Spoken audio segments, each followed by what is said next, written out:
With me today I have Dr. Francisca Rumsey, who's an expert in Christian liturgy. Francisca, why study liturgy? I think one of the, well, there are many reasons why you can study liturgy, but one of the basic reasons is that human beings are ritual animals.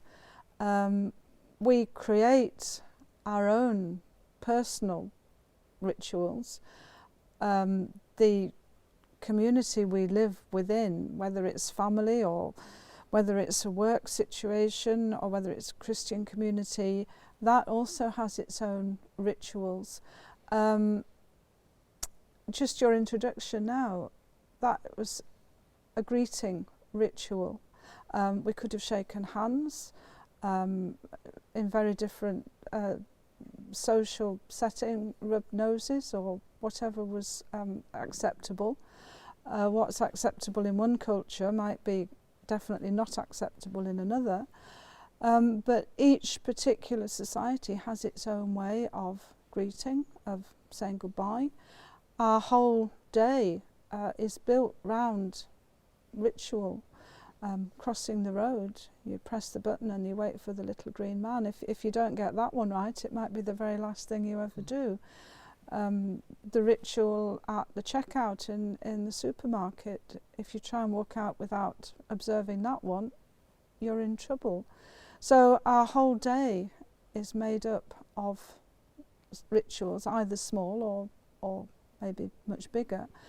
And when we worship, even if we belong to a very spontaneous Christian family, there are still recognised ways of showing your devotion or expressing yourself before God.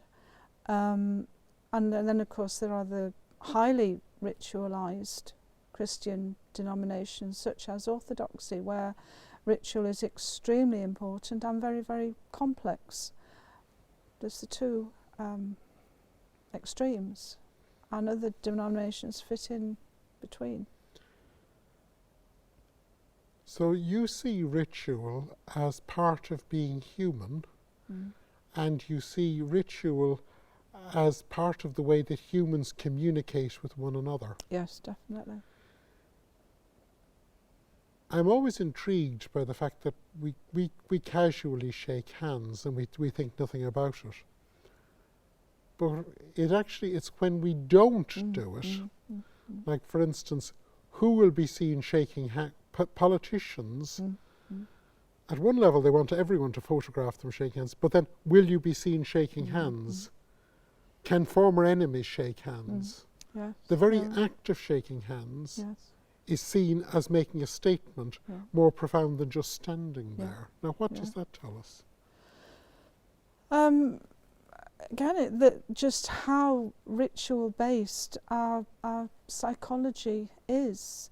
When you think watching the news in the evening on television, waving flags, standing to attention, grieving, weeping, laying flowers, all these things are rituals that without a word of explanation you know exactly what's going on. That's because we're human.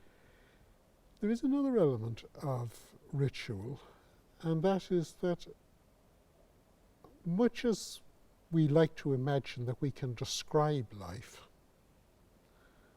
we know that the more important any aspect of life is death, grief, anger, love, the more we seem to be incapable of giving it adequate linguistic, rational description. But somehow or other, a bouquet of flowers, shaking hands, somehow they express what we want to express without leaving us with the inadequacy or the consciousness of the inadequacy of our language. I think one of the times when we see that very highly developed is the remembrance service on the Sunday nearest to November the 11th hour of the 11th day of the 11th month. It's timed with absolute precision. We know exactly what that ceremony is going to be from one year to the next. And the minute silence when people stand in respect, not necessarily religious, though I'm sure a lot of people would be praying during that time, but it's a recognised mark of respect for those who've given their lives or those who are grieving for or relatives. indeed for just to try and confront the horror of war. Yes, whenever there's been an international situation like the plane crash the other day, they observed a minute's silence.